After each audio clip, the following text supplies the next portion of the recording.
उसने नेहा के सारे कपड़े एक एक करके उतार दिए। एक छोटे से शहर में राहुल नाम का एक लड़का रहता था। सब उसे पेंटर राहुल कहते थे। राहुल की उम्र करीब 28 साल थी। वह बहुत सीधा साधा और शांत स्वभाव का इंसान था। उसे पेंटिंग बनाने का बहुत शौक था। दिन भर वह अपने छोटे से स्टूडियो में बैठा रहता, ब्रश को हाथ में लेकर सुंदर सुंदर पेंटिंग बनाता रहता। फूलों की महक, नदी का बहता पानी और स्त्रियों की सुंदर सुंदर पेंटिंग। उसकी पेंटिंग देखने वाले लोग तारीफ किए बिना नहीं रह पाते थे। कई लोग उससे अपनी पेंटिंग बनवाने आते और अच्छे पैसे भी देते। राहुल का जीवन बहुत ही साधारण और खुशहाल था। उसी शहर में एक स्नेहा नाम की लड़की रहती थी। वह राहुल के पड़ोस में ही रहती थी। एक दिन अचानक स्नेहा ने पुलिस स्टेशन में जाकर रिपोर्ट लिखा दी कि राहुल ने उसके साथ जबरदस्ती की है। पूरा शहर अचंभित हो गया। कोई यकीन नहीं कर पा रहा था। राहुल रो रो कर पुलिस और कोर्ट में कहता, मैंने कुछ नहीं किया, मैं बेकसूर हूँ, मैं तो बस पेंटिंग बनाता हूँ। और उसके दोस्तों ने भी उसके पक्ष में गवाही दी, लेकिन स्नेहा के परिवार वालों ने बहुत दबाव बनाया। कोर्ट ने सबूतों के अभाव में भी राहुल को दोषी मान लिया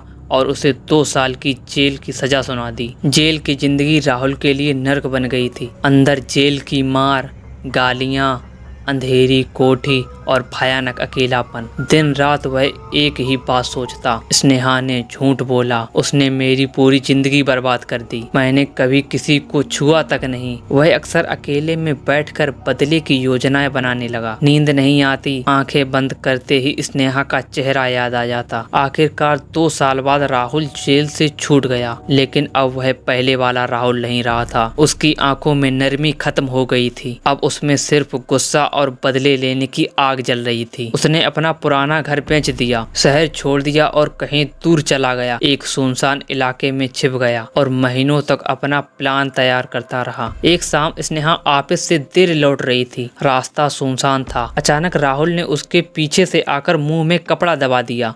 स्नेहा झटपटाई लेकिन बेहोश हो गई। जब उसकी आंख खुली तो वह एक पुराने टूटे फूटे सुनसान घर में थी। उसके हाथ और पैर मजबूत रस्सी से बंधे हुए थे। राहुल ने उसे उल्टा लटका दिया था, सिर नीचे की तरफ और पैर ऊपर छत की तरफ। स्नेहा डर के मारे कांप रही थी। वह चीख चीख के बोल रही थी, कौन हो तुम, मुझे छोड़ दो प्लीज। राहुल धीरे धीरे उसके सामने आया। उसके हाथों में ब्रश, रंग और कैनवास था। वह ठंडी आवाज में बोला, मैं वही राहुल हूँ जिसे तूने झूठा इल्जाम लगाकर 2 साल की सजा के लिए भेज दिया था। आज मैं तुझे अपनी सबसे खूबसूरत पेंटिंग बनाऊंगा। स्नेहा ने रोते हुए माफी मांगी। मैं गलती कर गई थी राहुल, मुझे माफ कर दो, मैंने झूठ बोला था। लेकिन राहुल का दिमाग अब कुछ सुनने के लिए तैयार नहीं था। उसने नेहा के सारे कपड़े एक एक करके उतार दिए। अब उसके शरीर पर एक भी कपड़ा नहीं बचा था। वह पूरी तरह से बिना कपड़ों के उल्टी लटक रही थी। राहुल कुर्सी पर आराम से बैठ गया। उसने ब्रश में रंग लगाया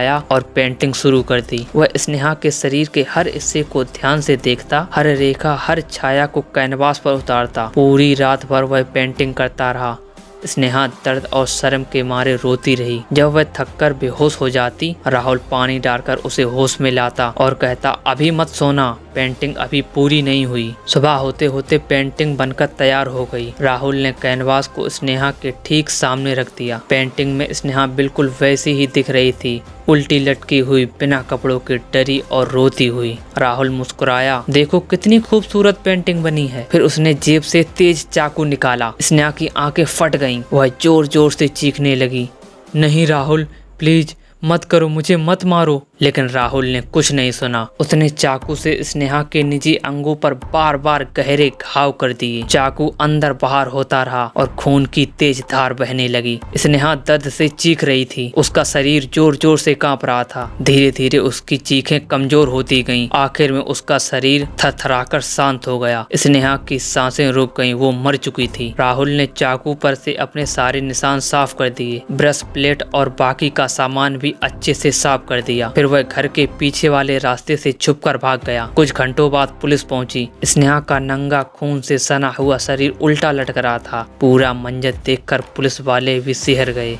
केस बहुत बढ़ गया था। अखबारों, टीवी और सोशल मीडिया पर खूनी पेंटर की खबर फैल चुकी थी। पुलिस ने कई दिनों तक सीसीटीवी चेक किए, फिंगरप्रिंट लिए, गवाह ढूंढे, लेकिन राहुल ने कोई सुराग नहीं छोड़ा था। राहुल अब किसी दूसरे शहर में छिपकर रहता और आज भी आजाद घूम रहा है। कभी कभी रात को वह नई पेंटिंग बनाता जिसमें खून और बदले की कहानी होती। राहुल ने ये सब ठीक किया या गलत किया, कमेंट में जरूर बताना। अगर आपको ये कहानी पसंद आई तो लाइक जरूर करें और चैनल को सब्सक्राइब जरूर कर लें ताकि ऐसी और मजेदार और हॉरर कहानियां मिलती रहें।